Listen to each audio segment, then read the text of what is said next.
a pediatric hematologist oncologist at the University of Utah, Huntsman Cancer Institute, and Primary Children's Hospital in Salt Lake City, Utah. So today we're discussing JZP458, also known by many names, but collectively, uh, most people identify it as a recombinant Erwinia asparaginase. And as we think about this medication and its use and indication for use in patients with acute lymphoblastic leukemia or lymphoblastic lymphoma, this is a medication that is primarily utilized when patients have a hypersensitivity or anaphylactic allergic reaction to a pegylated form of asparaginase. Pegylated asparaginase is used in the majority of consortiums and clinical trials in the first line for patients with acute lymphoblastic leukemia. This class of medications, these asparaginase drugs, deplete asparagine, which is known to be important in the treatment of acute lymphoblastic leukemia or lymphoblastic lymphoma. We know that depending on how pegylated asparaginase is delivered, a certain number of patients will have, as I said, hypersensitivity or allergic anaphylactic reactions.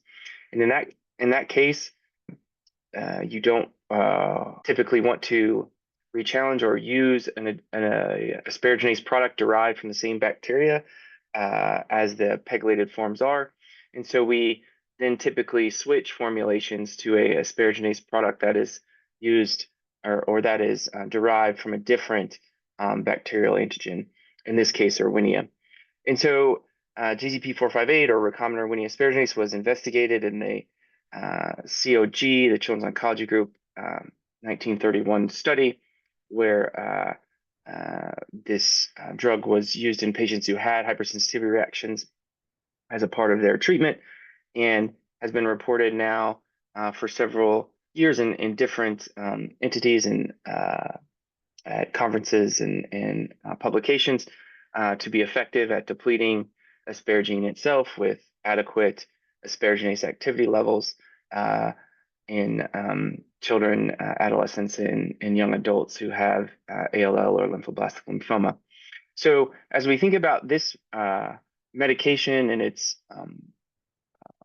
practical use within North America, the United States, Canada, within the Children's Oncology Group institutions and Dana-Farber and St. Jude Consortium institutions, this medicine now is really the primary one we turn to when a patient has an allergic reaction. We do not have in the United States or Canada access to other Erwinia-based products. Now, when you contrast that to the EU, the European countries and the consortiums, this drug was also approved by the EMA for use, for similar use within this cohort of patients. Although the patients and the providers in the European Union have access to another Erwinia-based product. And so they have multiple formulations or multiple products to choose from when their patients have reactions. So that is a difference than what we have. The other thing to keep in mind is the dosing regimens, the regulatory agency approved dosing regimens, both in the United States and Europe. There are several different dosing regimens you can use, whether it be a every 48-hour dosing regimen in the United States, or a Monday, Wednesday, Friday dosing with differential administration of amounts of drug.